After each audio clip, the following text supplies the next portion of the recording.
everyone. I'm Quinton. And I'm Brandon, and we're your hosts for the 20s Generation. So, what is this new podcast called the 20s Generation? Why did we call it the 20s Generation? Well, for one, Quinton, we're people in our 20s, right? And so we have our own hopes, our fears about what it's like, to be in the 20s. And for another, we're in the 2020s. Yeah, that's And right. what a crazy time it is, right? Oh yeah. So it's such a if we realized back in 2012 when the world was supposed to end that 2020 would be this disastrous of a year, we would be completely shocked. We would be surprised. We have a global pandemic that is really redefining and forcing us to redefine rather so many different things about our societies and our politics. And what's more, now we have, a global reckoning of um, racial injustice and systemic inequities in not only North American society, but increasingly in other places in the world. Right. And so when I graduated, I sort of thought I was going to be dealing with, major issues like, student debt, in-laws, and housing rentals, and I sort of hadn't really reckoned with the scale of the issues that we're sort of confronted with right now. A global recession, a major public health crisis hitting almost every country on the globe, as well as widening inequality and social injustice that's quite frankly made a lot of us quite rightly furious at the way things are. And not to mention, I think the worst sort of crisis that our generation fundamentally will have to bear the burden of, which is climate change. And the decades of neglect that have really caused this problem to balloon into an existential crisis for not like our planet in general, but also like people our age, you and me, Brandon, in particular. So these are not great times to be in your 20s. But Quentin, I don't think it's all doom and gloom, and I think we do have a sliver of hope that's born out of our generation, don't you think? Yeah, like I think that we have all these problems, right? That for a large part have been uh, pushed onto our shoulders, the generation, our generation's shoulders, and yet we've seen really great examples of young people in their 20s included, trying to make the world a better place and trying to chip away at these massive problems that we have in our society. Right, and it brings to mind for me what John Krasinski had said during a commencement address, actually, which was, how people in their 20s, during their commencement ceremonies, are under tremendous pressure to change the world. And I think for John, at his commencement, from what he'd shared, he was just kind of worried about rent, just like the rest of us, and not living with like 10 other people in the same room. But the funny thing is, as you're alluding to, this generation, our generation, and the choices we make in where we live, how we work, what we do, and what we value are going to indelibly shape the world moving forward. We're going to be the ones to sort of challenge what it means to govern, to pursue success, to test new boundaries. And in that process of trying new things, failing along the way, stumbling, and hopefully rising up again, we're going to be the ones to change the world, for better or worse. And so this is really what this new podcast is about. The 20s generation is about people in their 20s. And it's not about the people in their 20s that, are big newsmakers and are on the headlines of every major newspaper in the world. It's also not just about your average person in their 20s. It's about people who we find inspiring, who are making a difference, and really trying to implement changes and reforms and sometimes even revolution, in order to achieve a better future for us all. Absolutely. And we're going to be embarking on this journey as two ethnically Chinese guys from two very different parts of the world. A bit about us: we're both from Vancouver and Singapore.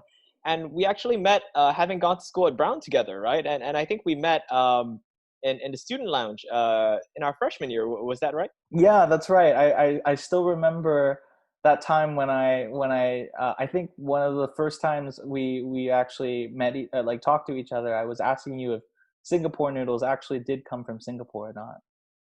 I was, Right. completely disappointed to learn that they are not.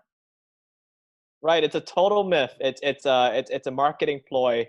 It's a total gimmick. But I sort of like to think that that was, I guess, the starting point for this larger conversation about what it means to be in an incredibly diverse, globalized, and messy world, and to Hmm. try to have to navigate your way through that, through all of the different people you'll meet and the experiences you'll have.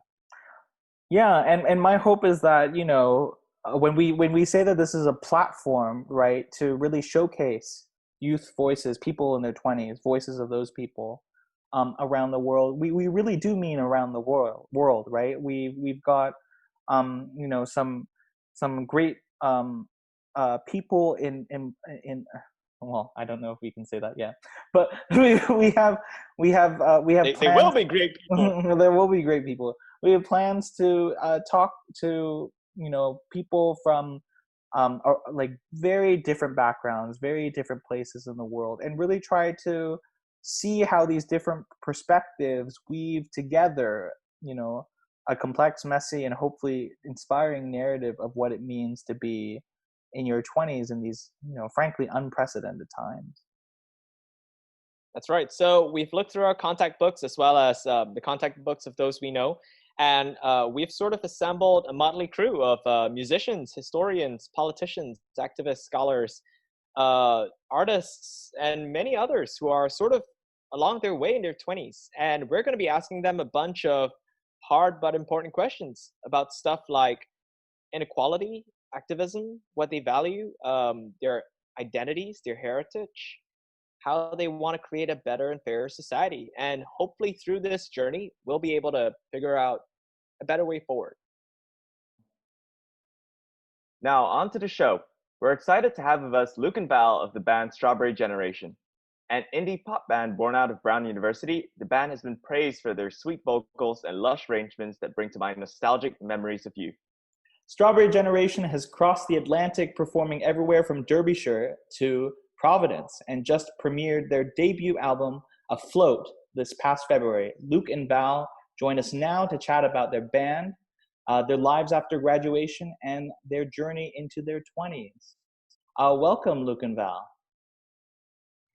Thanks for having us. Thank you so much for having us. Yeah. Yeah, how are are you they? both doing? Yeah.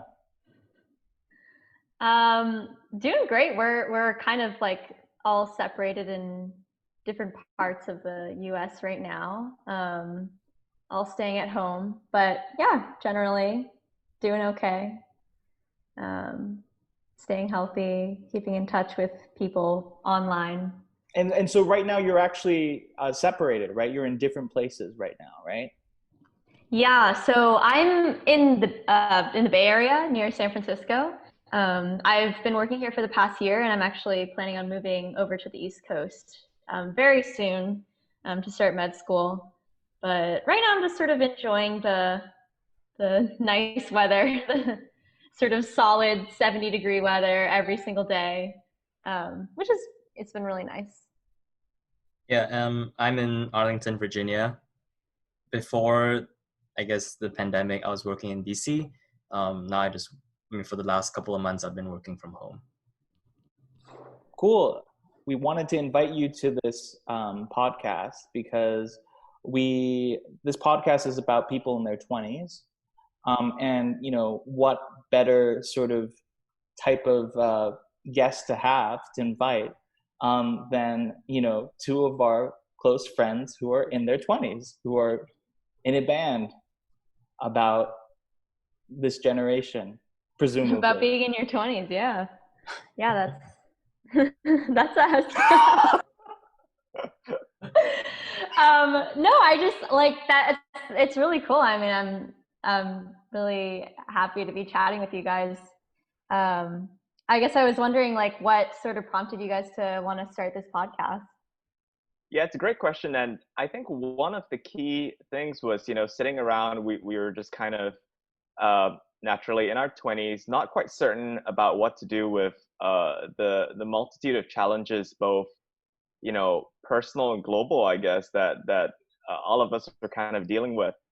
Everything from how to get a good job to how to pay off debt to why on earth is the world so unequal and messed up these days, to what do we do with our lives, and we just had a bunch of these hard, exciting, crazy, wonderful questions that I guess everyone our age was just trying to answer. And we figured, we have a bunch of friends who are doing cool things like yourselves, and who might have answers too. And let's try to jump on a journey with them and try to figure it out together. Awesome. That's cool. Well, I am excited to hear what all people all over the place in their 20s have to say.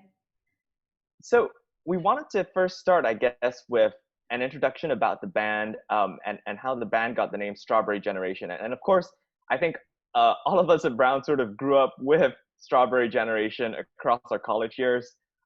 Big fans of the pop hits that you've put out, big fans of the jamming sessions in the underground, big fans of the outdoor live concerts, and great memories of that, which I still miss here in Singapore, actually. But I think a lot of us may not know, for those of us listening to this podcast for the first time, what the name Strawberry Generation means. Could you talk to us a bit more about what it is? Sure. So the phrase Strawberry Generation it's a Mandarin expression that refers to the current young people of today and how they're spoiled, easily rotten, that kind of whole like snowflake thing that Westerners know about. So that's like one of the names that like I guess I thought of in the process of forming the band.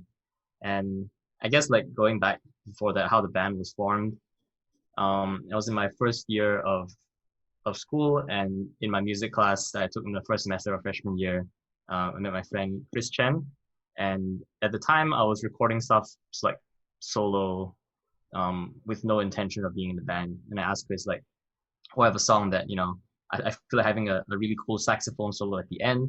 Do you know anyone who plays the saxophone?" And he's like, "Oh, I have a friend, Valerie, who plays the saxophone." And then we all met, and then a bunch of other. Fast forward to the story, we formed a band with a few other friends from Brown. And then when it came time to give the band a name, I was like, we had a few options, I think, that I recall. Ultimately, I think I pushed pretty hard for the name Strawberry Generation. I thought it was a pretty good name. Yeah. Valerie, you're smiling there. Is there?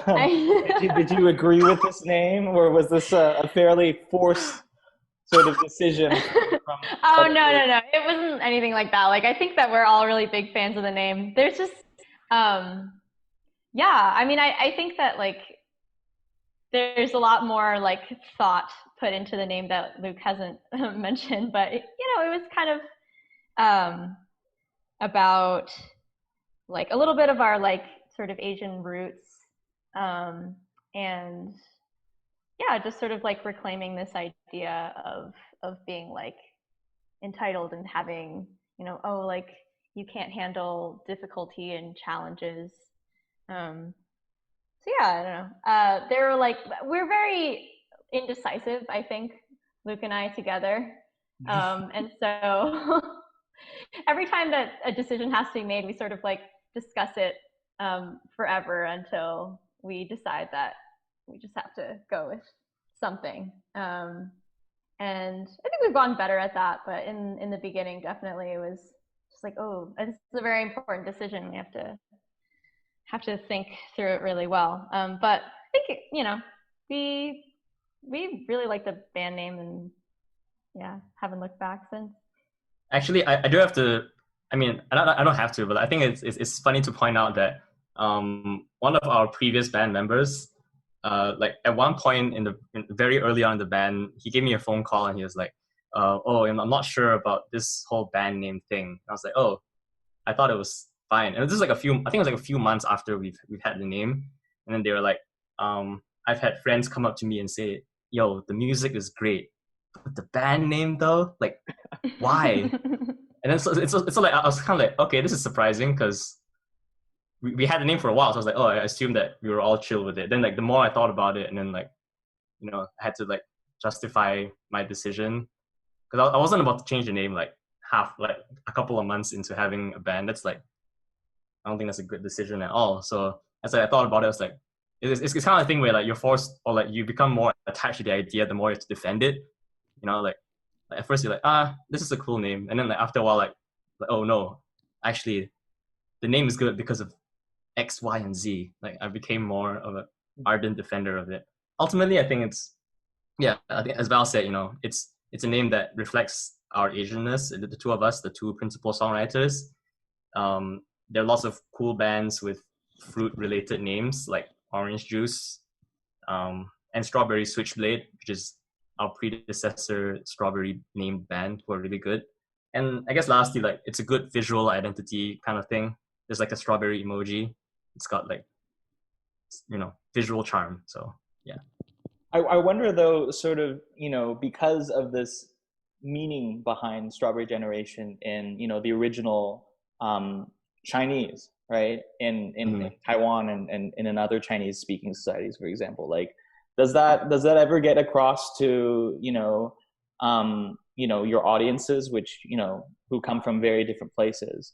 Does that idea of, Strawberry Generation as sort of this reclaimed sort of, not only the Asianness of that name, but also like the reclaimed identity of being like a young person and, being soft or being, I don't know, mushy like a strawberry. What have you ever had those sort of conversations with fans and in your audiences? I think that the background behind the name goes over people's heads, like unless we explain it. Because I guess like most of our audience has been like Western, I guess, in background. And so it's like, I actually hadn't really even heard of this phrase a lot, like growing up. And I only learned about it when Luke told me about it. So yeah, I don't think that people necessarily know what it is right off the bat, but I think that people identify with it a little, like when we talk about it and when we sort of give that background. Yeah, I think it's nice that it isn't like immediately obvious. Like if we called the band the Special Snowflakes, that's very on the nose and probably honest. So like sometimes I wonder, like, if I was from Singapore and I heard there's a band called Strawberry Generation, would it be the same as like an American being like, oh, there's a band in Singapore called the Special Snowflakes? You're like, huh, that's kind of corny. So yeah, thankfully, I mean, the idea is that like we're taking a phrase that isn't popular we were formed in America, so the idea is like taking a phrase that's not widely used in America and kind of introducing it to show that, hey, there's a parallel, like, this whole idea of the young generation being not up to the task is not strictly a American or Western phenomena. It happens elsewhere in the world. Right, and I think I really resonate with that notion of being able to reclaim an Asian concept of this generation, one that can't really roll with the punches, one that can't really live up to the scale of the challenges that lie ahead of them.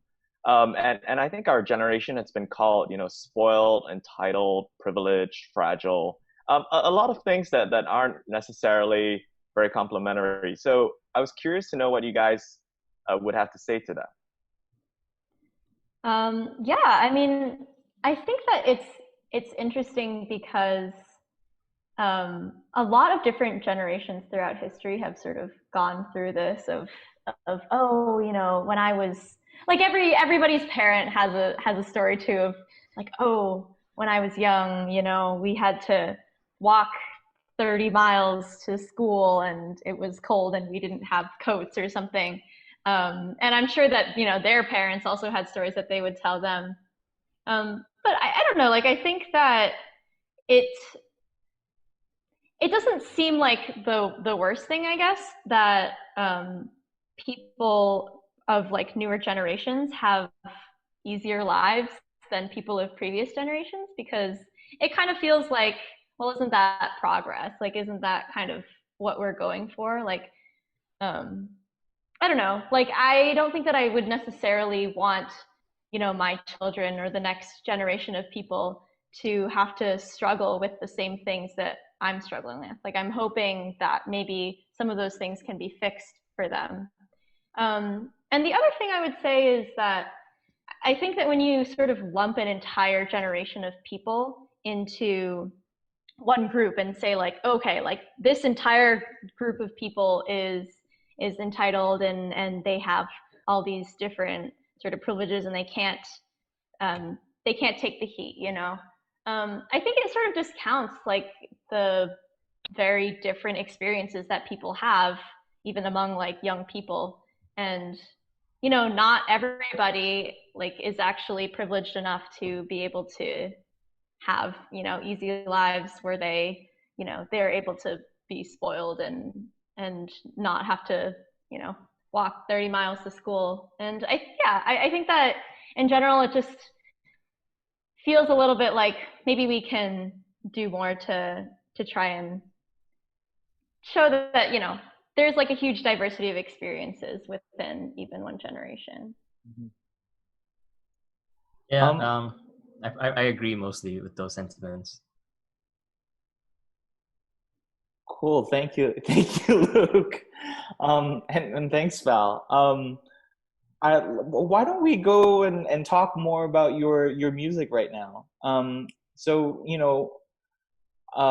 being sort of a longtime listener, although not exactly the most up in front sort of fan of Strawberry Generation, I find it's incredibly hard to put Straw G in a box, right? You've got punchy pop numbers like Coffee, contrasted with more melodic but ballads like My Love Is Like a Satellite. I like to think that that's a nice metaphor for a generation, right? Really interesting mix of different approaches. How would you describe your band's style, musically as well as lyrically? I guess, sure. I guess like, to use the genre categories that people are comfortable or like are most aware of. I think, yeah, definitely like a lot of different styles that you go for, like indie pop, twee, shoegaze, like even like dream pop. I guess like the whole point of these labels is that like it's meant so that they're meant to be like vague enough so that people roughly know the ballpark of style that you're going for.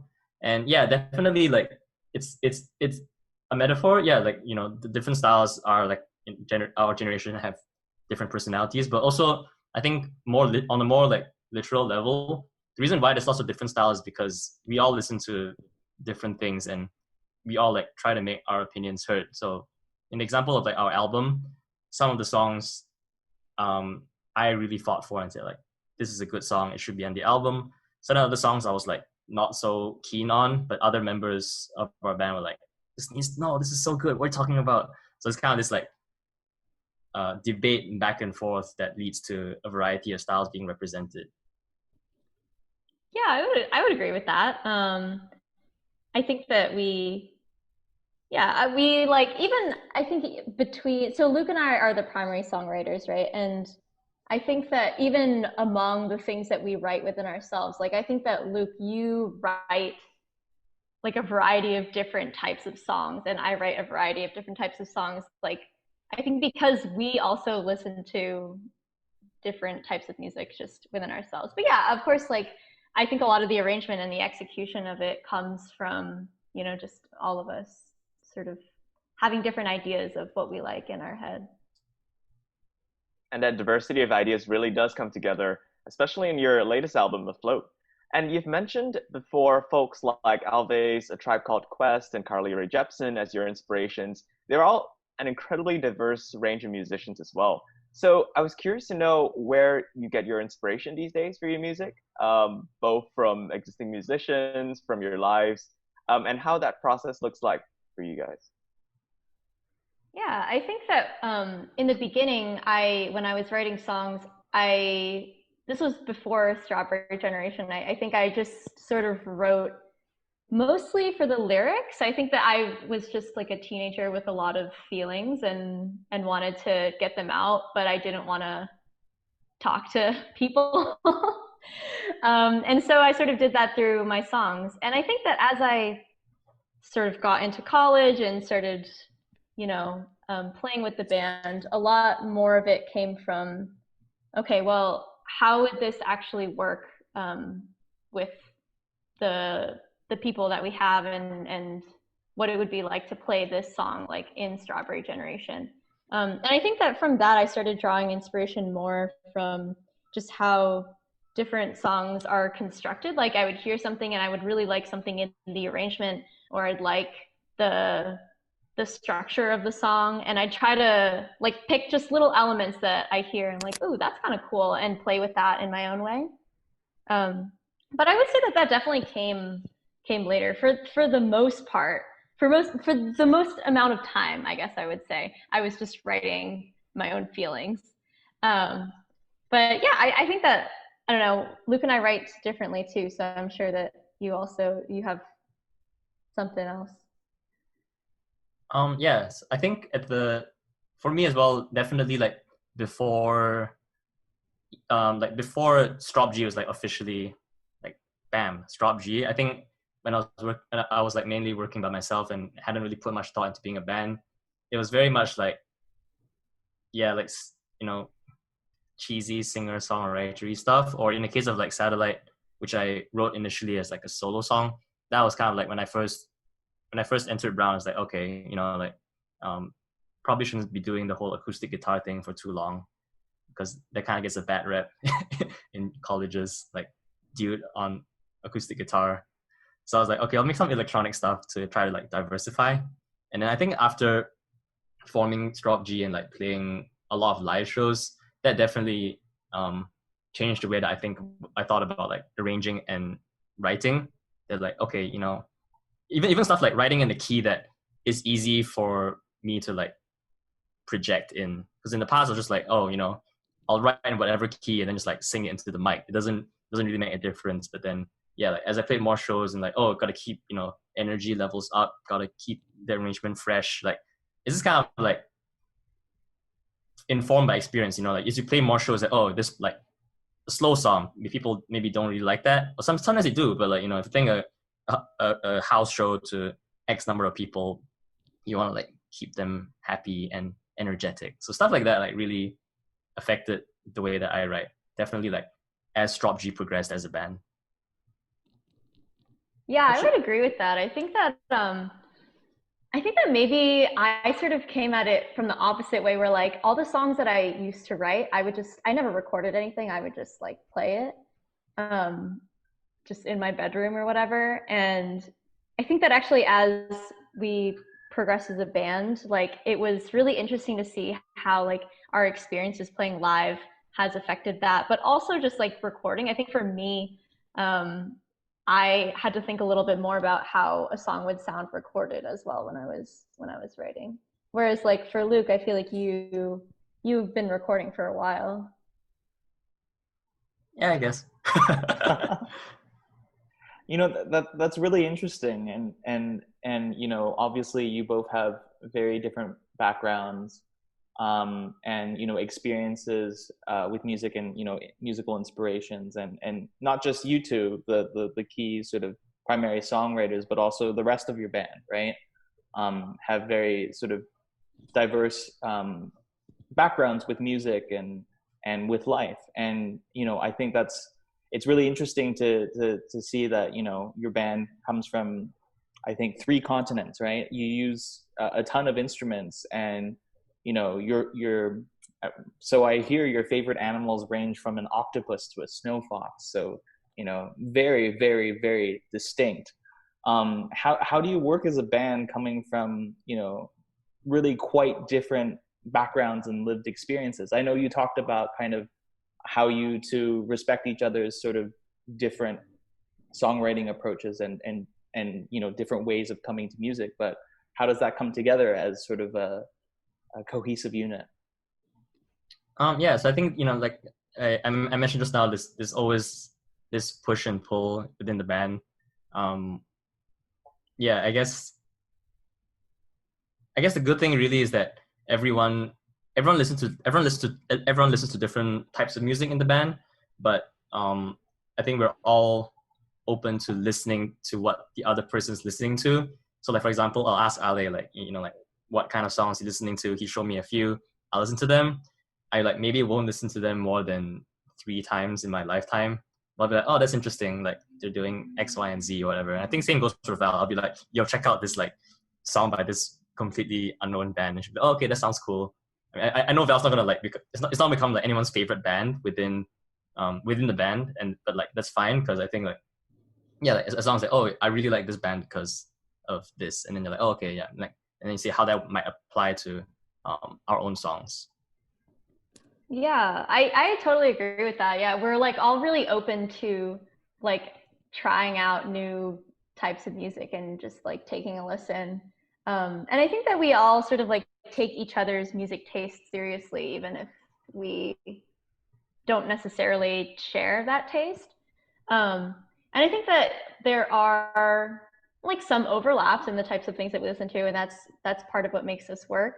But I don't know, I really like the fact that we all have like a really diverse sort of array of things to pull from, because that sort of means that we don't end up sounding like whatever thing that we all agree that we like listening to. It's just sort of like, oh, you know, we'll pull in elements of this and that, and things that like I would never expect to sort of incorporate into a song that I've written will end up there just because, you know, Luk or Ale has been listening to something else and they're like, oh, I think that this would actually be really cool in there. And in addition to the diversity of, you know, song choices, of inspirations, you've also got a diversity of performing locations, and you guys have really hopped across the globe. New Haven, both Cambridges, both in Mass and in the UK. And I'm still waiting on the Asia World Tour, but I'm sure that's coming sometime soon. So could you guys tell us a bit more about some of the locations you performed at? Any favorites, any funny stories on the road? And also, what was it like performing in places that were so far away from each other? Did you get any funny audience reactions along the way? Yeah, so I think what I like to remember to myself is that like we've played in like the Met, which is a venue in Pawtucket, Rhode Island. We played there to like 10 people in a bar that was supposed to fit like 200 or 500 or something like that. So it's like basically very empty. And we've also done like, you know, decently sized locations, and even not to brag or anything, but you know, we've done like a small, decent sized festival. So I guess we have really seen the ups and downs.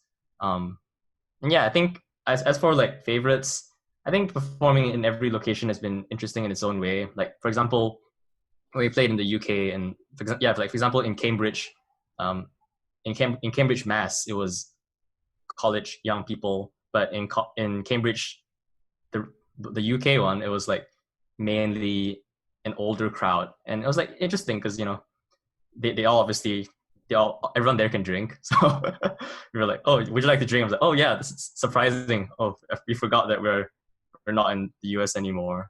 So I guess like it's really been, I guess the only thing that I'll say about it is it's been really surreal because I don't think I started the band as like a college band sort of thing, but definitely like the privilege and the ability to play in all these different locations is like is a huge honor. So yeah. Yeah, I would agree with that. Like I would say that probably my favorite performances actually would be at Brown, like on campus, just because I don't know, like it's always fun to play to people that know you and that are like really engaged, and like I mean, I think that audiences everywhere have been super like respectful, and they seem like they're having a good time, I guess.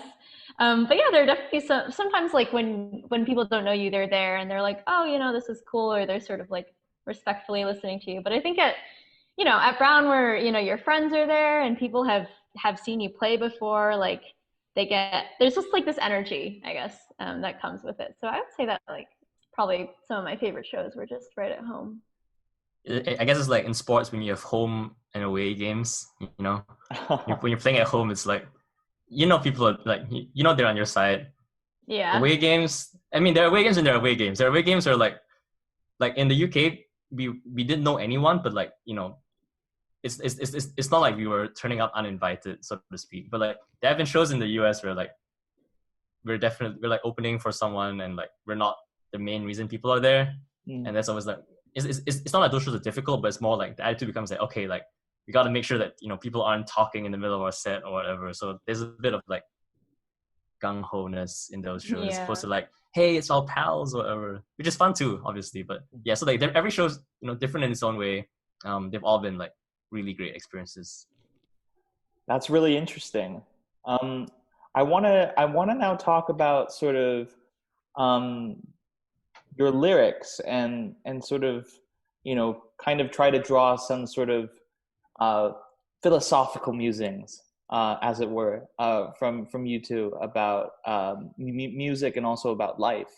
I think on the surface, a lot of Strawberry songs seem to be very sugary, happy, and nostalgic, but I think a closer look at the lyrics sometimes reveals a lot more sort of deeper meanings that are a lot much more complex compared to that sugary surface.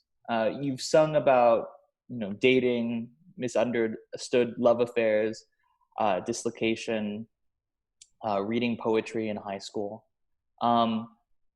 As folks in your 20s, I guess what do you think are some of the challenges in life that you've faced that kind of become subject material for lyrics, and in general, what that the biggest challenges that our generation faces, the Strawberry generation, right?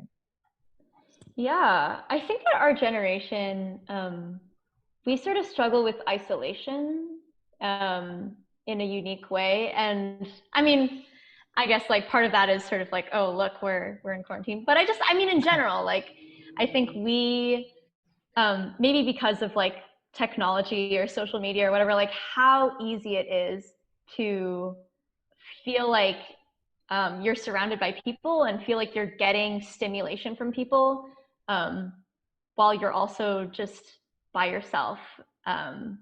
Or like maybe you are feeling like super, super lonely. But I think that like being able to feel lonely, but also feeling like maybe you shouldn't be, because you're just like hearing from people like opinions and all that all the time. Like it's a very unique type of isolation.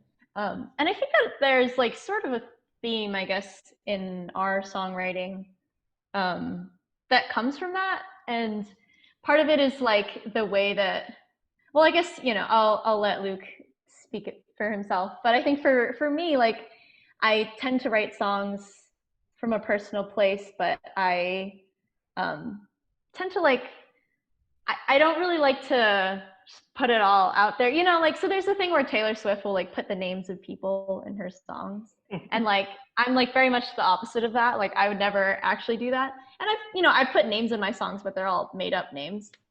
And I think that I tend to like to explain like the emotions that I'm having and the struggles that I'm going through a sort of fictional story, I guess, in the songs. And yeah, I think that part of that comes from being like afraid to be vulnerable in front of an audience, but also just in life, like I think that young people, and maybe just people from all generations, I don't know, it's hard to be vulnerable and just like put it all out. And I think that sort of contributes to feeling isolated just in any form. Mm-hmm. Yeah, I agree for the most part. I think the idea of vulnerability in this day and age, with like the classic like social media stuff and everything you say online like is archived on like, you know, is permanently there. I think that definitely is the thing that that simultaneously is something that I think about when I'm like writing, and also something that I think affects our generation. You know, stuff that like 20 years ago, like there were no such thing as read receipts, right? Like you don't know if someone's received your snail mail. You don't know if it was delivered because the mailman might have like dropped it in a puddle or something. But I think like now, you know, a huge part of the way we communicate is based off of these like things that on the surface are just like, it's a technical detail. Read receipts on the surface are meant to tell you like the recipient has seen your message. Like that's all it's supposed to be from like a scientific standpoint. But like it's such a loaded thing when you like send someone a text and they like read, and you're like, oh, like time to psychoanalyze. They saw it like how many minutes ago. Clearly, whatever, something's not happening, or like there's some miscommunication or whatever. Stuff like that. I think a lot about, and I think a lot of young people are like concerned about and stuff. Yeah, so that's definitely, I think, something that that is like a unique to our generation kind of thing. Mm-hmm. And I sort of just wanted to build on that point, which is pretty interesting. The idea that in addition to, I guess, a global health pandemic, we're also facing something that's perhaps far more dangerous and far more difficult to deal with, which is a loneliness pandemic, an epidemic of isolation and of disconnection, in an age where social media is supposed to have allowed us to connect with anyone and everyone we would have liked across the world. And I wanted to get your thoughts on how you do so, but both as a band and perhaps as individuals in this age of COVID-19. How do you stay connected? You know, I've actually found that since the shelter in place thing has happened, I've had a lot more people just sort of reach out of the blue. I feel like this situation has given people, at least like young people, I've noticed, more permission to just sort of like cold text. And like, I feel more comfortable cold texting people now, just because, you know, it is what it is now. Whereas before, I don't know, like I would always think really hard about like, oh, you know, if I thought of someone and I'm like, oh, you know, I'd like to see how they're doing. I would go through these like mental gymnastics of like, but is it weird? Like, has it been too long since I last talked to them? You know, like, how do I say hi without them feeling like, oh, is she texting me because she wants something from me? You know? And I think that like going off of what Luke was saying before, like because of social media and because of how accessible it is to reach people, there are also like so many more layers of I guess translation between like a thought in my head going to like a thought in your head. Whereas before, you know, you'd call someone on the phone and it would be like, okay, we're gonna talk, right? And now, you know, when you send a text, it's like what you were saying, right? With like read receipts and stuff like that. There's just so many more layers that you kind of have to work through, and it just seems less direct, even though it is more accessible. Mm-hmm. Yeah, I wish I could say that. I wish I could say that I was more connected, but I think even post COVID, I think it's definitely like taught me like I haven't gotten better at being connected, but I'm reminded of how unconnected I am right now because of like and before COVID as well. I was like, you know, I'm living in DC, like Arlington rather, but I don't know that many people, and I'm not the best at like keeping in touch. So like with the COVID stuff, I'm like, oh, I guess I really have not been doing a good job, COVID aside. And so like, yeah. Yeah, that's really interesting, because I totally feel the stuff that you both, especially what Val said about we used to have so many kind of unspoken rules, or some sort of like obstacles or something like that preventing us from actually reaching out to people in a more genuine way. And suddenly with this COVID-19 pandemic, all bets are off, right? And it's terrifying, it's scary in many ways, and a lot of our physical connections have been unfortunately broken off. But in other ways, sort of our inhibitions of actually reaching out to people we haven't spoken to in, you know, ages are kind of melting away. And you know, it's really strange how that works. But you know, it's probably a good thing ultimately in terms of how we get to reset our relationships and potentially, you know, rekindle friendships and connections that we've lost in the past. Yeah, absolutely. I wonder sort of, you know, another theme that I think comes up in your music that's kind of related to this actually is sort of this idea of wandering and not really understanding where we're going. Like I'm thinking in particular about one of my favorite songs and one of Brandon's favorite songs too, which is Losing My Way, or I guess Every Day Feels Like I'm Losing My Way. And I think a lot of folks our age are feeling that way right now, not just because of, you know, the pandemic, although that's probably a big reason why, but, you know, also because of the incredible uncertainty, right, that our generation seems to have fallen into, with, you know, increasing job market competition and, you know, a lot of real questions about, you know, what the future of our planet will be like.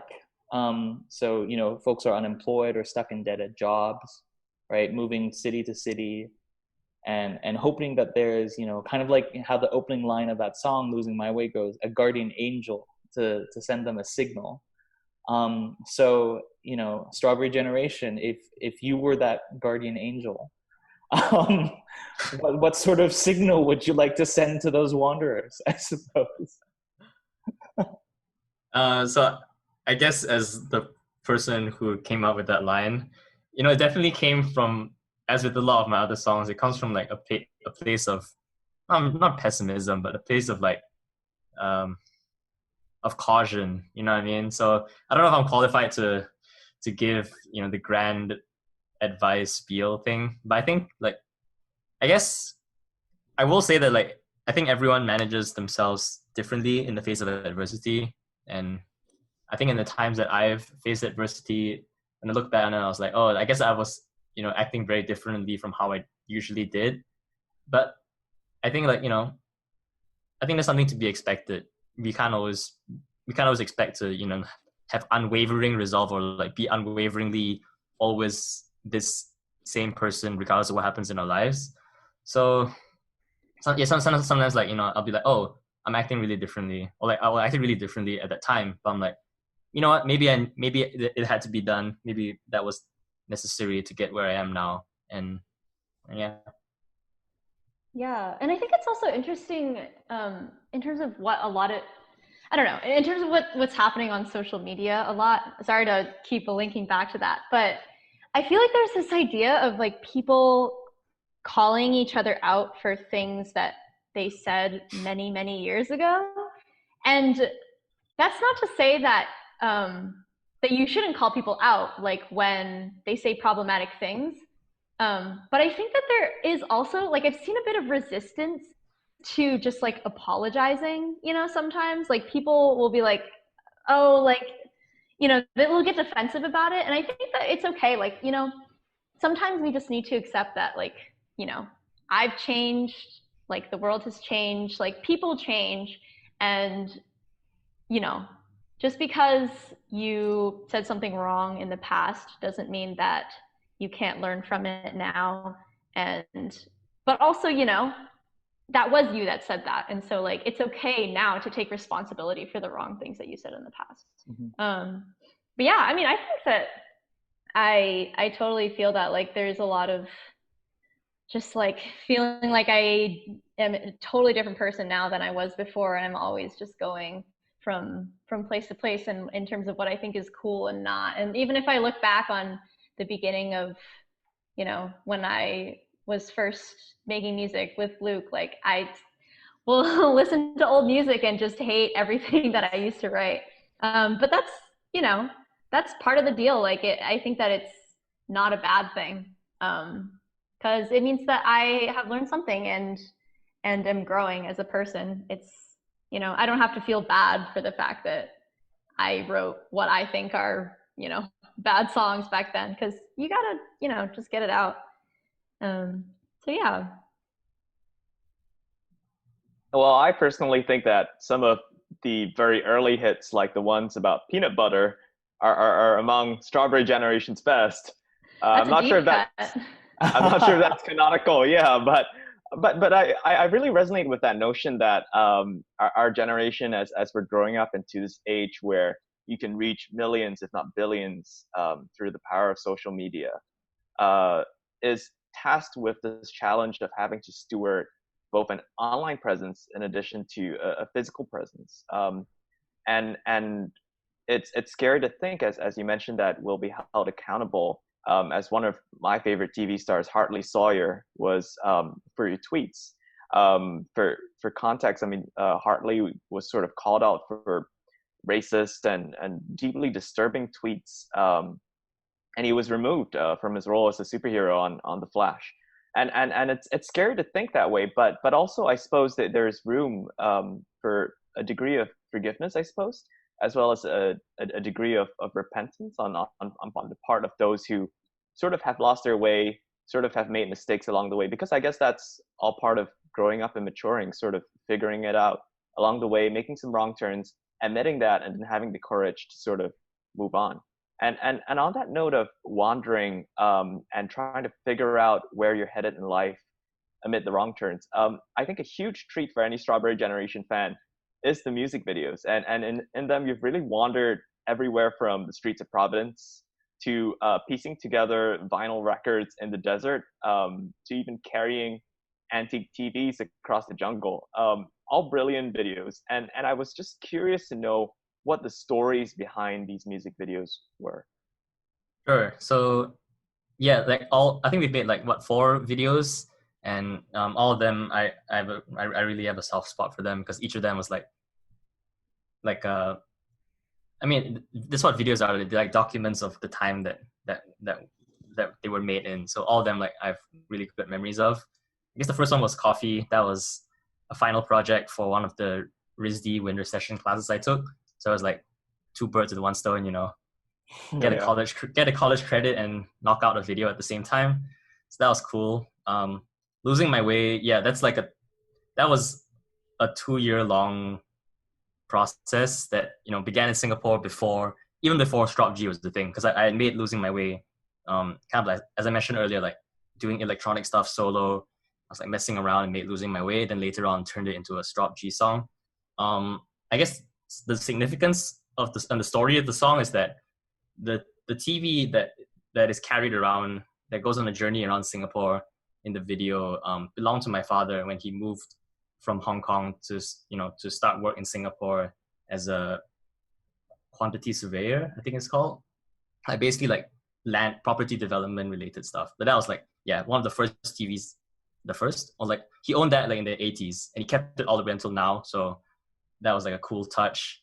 And I guess the other like symbolic significant thing is that one of the last venues in that video is Thieves Market, which is no longer a thing in Singapore because it was torn down. So, you know, these 2 relics of the past showing up in our video is like, I thought it was pretty cool. So yeah, shout out to Ed and Lee Chen, who were a huge part of making that video happen. And I guess When You Were Here Now Sad, that's like a classic, you know, tour video of our time in London and the rest of the UK, which is a very special time for us. And lastly, Hannah, it was kind of a relatively last minute thing. After the album was done, we thought it would be good to have a music video. So I asked our friend Josh, and who's in Providence, and I went up for like a short weekend to film that with him. Yeah, Val, any thoughts on any memories or thoughts on the videos? I feel like you just covered all of it. Yeah, I mean, I sort of liked, like, I think that like Coffee and actually, wait, no. Yeah, Coffee and When You Were Here are sort of the only 2 that I feel like I was like directly like involved in any way. But yeah, I don't know. Like I agree with that. Like it's just sort of a nice like timestamp of what we were up to at that time. What I'm curious about, sort of like, I think it's the music video for Coffee, right? That's through the streets of Providence, and really like captures, I think, you know, kind of like really interesting feelings, I guess, of Providence, the city, that I think resonate with a lot of people who, you know, who called Providence, however briefly, you know, a kind of second home, you know, like Brown and RISD students. But also, you know, just watching that video sometimes, you know, takes me back to, you know, that sort of, you know, strange feeling that Providence gives you when you're a college student. You know, just wandering the streets of a very interesting city. How was that, the filming process for that, like, in terms of like finding locations and trying to get the right atmosphere, I guess, for, you know, Coffee? Do you want to talk about this, Luke? I feel like you were doing a lot of scoping during that time. No, I just had a memory of like location scouting, you know, and like I remember like having like a piece of A4 letter paper. We don't use A4 No, in America. please I think never a piece of refer to A4. I had a piece of letter paper, and like I had like cutouts of locations. So I would bring them to Val and like, okay, shuffle them around. Like, okay, how about this one first, and then this one, and then like once that was decided, we taped it down, and eventually we'd have our storyboard, because obviously I can't draw, I can't storyboard. So I was like, okay, I'm gonna use like the locations as photos. I'm like, okay, then like, you know, Val will stand here, I'll like be here, whatever. So yeah, that was like my memory of it. And I think like, especially now, having left Providence, I'm like, wow, Providence is such a great place, you know. It's like, I mean, obviously like the rose tinted college student glasses are on, but like as a place, I thought that having not been in Providence for a while, I'm like, oh, Providence is really cool, and I would, you know, obviously want to go back at some point when it's safe to do so. Yeah, I remember like we had the whole storyboard out. Like Luke is a very organized person, likes to plan everything, and so we definitely like went into it with like, okay, game plan, we're gonna do this. But it's also nice to sort of have little moments when we were like walking from location to location, and we'd be like, hey, let's just turn the camera on like right here for a hot minute. And like I think there's one point where there's like a dog in the video. That was definitely not planned. Like there was just some people who like had a dog. Luke was like, I like dogs, so we just filmed him like, you know, messing around. So yeah, it was kind of fun. It was just like a mix of planned and spontaneous, which is, I don't know, maybe a little bit of a metaphor for like how we make our music as well. It was suitably amateur for like the level of professionalism, like was appropriate for the professional quality of the music. You know what I mean? So it's like both are lo-fi enough. Then with Hannah, it's like the music was a bit more hi-fi, so the video also became like a bit more hi-fi. So it's nice that, you know, there was a progression, I think. And I'm sure they'll be suitably remembered as the classics that they are in the years to come. So we've graduated into this crazy world of pandemics, of debt, unemployment. And I sort of think back to our own commencement address, where we had the legendary John Krasinski come and talk to us about how he was uniquely unqualified to talk to us, among many other things. And I'm now thinking back, and I'm thinking he had a really easy time because he gave us advice before all of this crazy had happened. So I was curious to sort of end this podcast with an open sharing about what it's been like navigating your 20s after Brown, as well as if you had any wise words for this class of 2020 that's going to be entering a kind of a brave new world. It's kind of interesting because like we just graduated last year. So we have exactly 1 year of wisdom over the class of, at most 1 year of wisdom over, you know, the class of 2020. And a quarter of it was spent indoors, I guess. But I don't know, like I would say that I am also unqualified to give a lot of great advice. But in general, maybe I would say just like be a good listener. And that means like listening to people that you admire, listening to people that you disagree with, and like listening to yourself. I think those are all important things to be able to make sure that you're moving in a direction that you want to be going in. And just, I think that that has sort of helped me become more intentional with like the decisions that I've made, and the way that I express myself, I guess. Yeah, I think I'm extra uniquely unqualified also because I didn't attend the John Krasinski speech. But I think if I had to like, or like if there's any advice that I would give myself is that like, also I guess on a related note, when I heard that the title of this podcast was the 20s generation, I was like, oh, I'm like more than halfway through my 20s. So I was like, that it certainly feels strange. I definitely don't feel. I think maybe obviously for Singaporean guys there's like a time delay because looking back or like looking at it now for the typical, well, I guess like Quinton or the typical American or Western teenager, like you graduate at like the start of your 20s, whereas it feels like I actually did graduate in the middle of my 20s, and like the whole get up, go to work daily routine, I'm like, oh, is this really like the 20s stuff? Or at least I maybe, and then I realized that maybe something that I should be more aware of, and that's the advice that I would give to other people, something that I think I should heed myself, is that like after it becomes safer to go outside, like after the bars and everything have reopened, I think like a reopening of the self is in order. You should be more open to interacting with people, like learning new things, keeping in touch with your family and people who you appreciate, stuff like that. I mean, maybe it's like kind of cheesy, but I think like I definitely didn't realize that until like I took a look at myself and what I was doing pre and during pandemic. I was like, oh, it's not that much different, huh? Something should change like once it can. Yeah, I guess I'm curious for you guys too, Quinton and Brandon. Mm-hmm. Like, what are some things that you would want to tell your past self? I don't know. For me, I think to be honest, I feel very similarly to what Luke just said, because in many ways, I think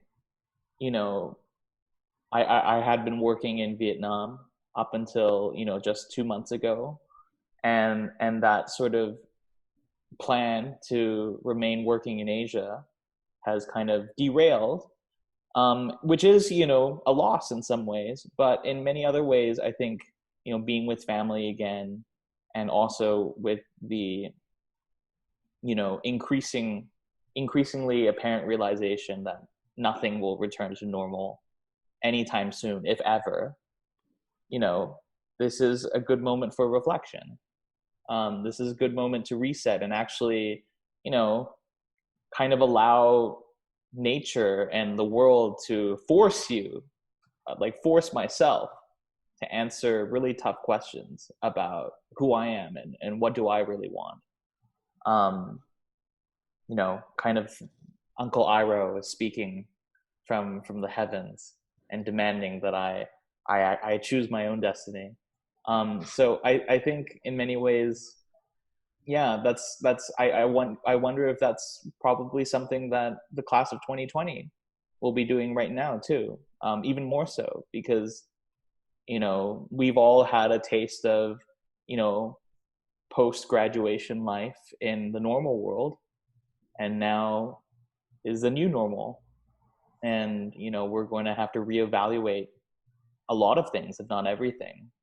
And I think that's both scary but also a tremendous opportunity to actually try to do things right, by ourselves and by each other, I think. And on my end, I think I particularly resonated with what both of you spoke about in terms of the need to stay connected and the need to stay optimistic, just because we live in dark times, but there are clearly bright places even in these dark times. And it's important that as I think we enter our 20s, we bear in mind that we continue to be dislocated geographically, culturally, professionally, as we bounce from place to place. But if I had words for my younger self, it would be along the same lines as what you've mentioned, which are to stay connected, to continue to chart your path with a kind of courage and a kind of optimism, I think, that does not befit the times, but which is nonetheless vital in being able to create a new future, one that hopefully is a bit better, and one that hopefully does better by all of us as well. Cool. Well, on that sort of both celebratory and kind of reflective note, I guess we've come to the end of our premiere segment for the 20s generation. A huge thank you to Val and Luke for joining us today. Thank you so much for having us. Thank you. Yeah, this is fun. So you can find Strawberry Generation on Facebook at facebook.com/Strawberry Generation Band, and on Bandcamp at strawberrygeneration.bandcamp.com, with links to their music in this podcast description. Guys, thanks so much again for joining us, and stay safe. Thank you. You guys Thank you, stay likewise. safe too. Thanks for listening. Stay tuned for more great stories coming your way. To end off today's podcast, here's Strawberry Generation's Afloat.